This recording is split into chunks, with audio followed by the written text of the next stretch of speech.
At to bat, one of the baddest cats in jazz who does regular K-Dot collabs, Mr. K. Washington, have just released his newest album. Well, he didn't just release it. He released it like a while ago, but this nigga put about 2 hours into this album, so it took me a while to listen and to then write down some of my ideas when it came to his tracks. So hey, and plus I already did that whole Guns N' Roses 2 hours thing, so I thought, hey, I might as well do another 2 hour review of a well-known artist. Now, of course, Mr. K. Washington is a person who came out with, of course, the Epic, which is like a three hour genre-bending jazz album that could have been named after the Epic, which was a book created by Homer, I believe.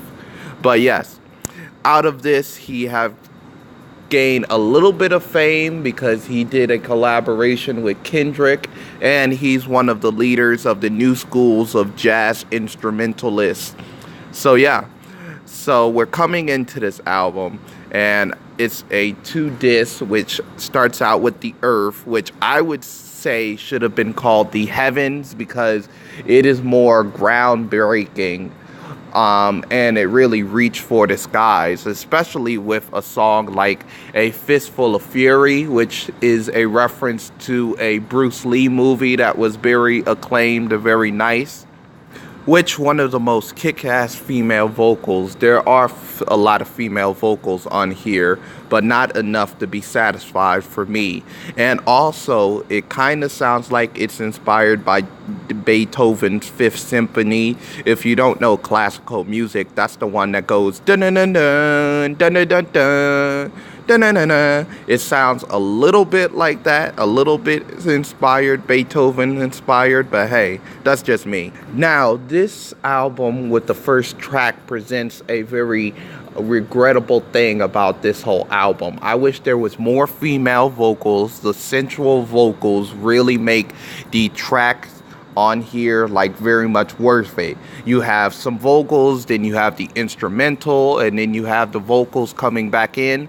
This is a nice mix, like what they did on Testify, which is one of the most heavenliest things. And I wonder, why isn't it on the heavens side, since talking about Testify, and of course God is located in space, in heaven, so it made more sense to me. But that's just me. But Testify, it of course has this most heavenly vocals, as I can say. I keep on saying that, but hey.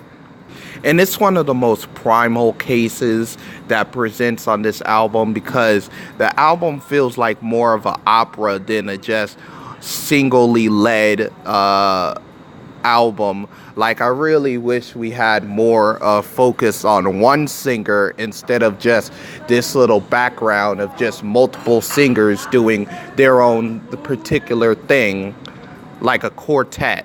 That's what I kind of regret. On the tracks like 101, of course, One on One, of course, the track Will You Sing and Show Us the Way, they have these background vocals, and they're nice and all, but it seems more tedious as I listen through the whole tracking. Just you have this little, this build up and stuff like that, but not really like a focus on one vocalist.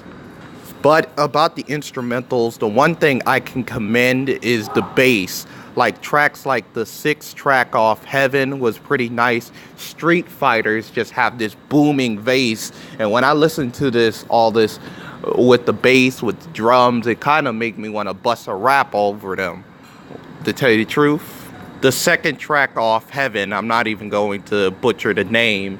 It, of course, have this very annoying vocal cadence over somebody's voice that sounds like iRobot trying to do a jazz track. It's just, they should have just dumped it immediately. And of course, Space Travel Lullaby, it seems like it's whisking you away into a coma, with the track listing just 10 minutes in length. Just 10 minutes in length. Sounds of the Fallen does no better, as it sounds like Sounds of the Falling Asleep, with just the I mean, it has a tried and true jazz instrumental for the most part on Heaven, but still, it seems a little bit generic and not spreading out as you would think a disc called Heaven would do. Now, a track like Invincible Youth, it of course it very much explains youth, as in you have to start out with all this energy and fullness only to mellow out throughout the ages or throughout how long it lasts. That's pretty much how life goes, you know. And the track before Youth, I feel like it is a calm down from the dizzying heights that was reached with Connection. And the track like this, Connection, have this dizzying performance of the bass that kind of reminds me of Thundercats and cats like Bootsy Collins. In fact, I think the cover kind of referenced Thundercats' latest album where he was sticking his head out of the water, except this time he's floating over the water. Pretty nice.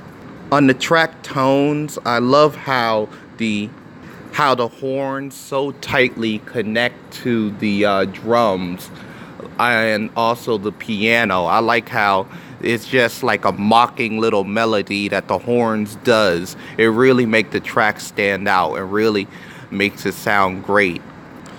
And also, can you hear him? Well, I barely can with this just mash of a hurricane of energy and instrumentals all throughout the track. But overall, I'm going to give this album a 6. Not as good as I expected, but it's a solid album. And I think that if you're a jazz fan, you should really hear it. Please like, subscribe, share this video, and tell me, how do you feel about this album? I'm Audi 5000, guys. Peace out.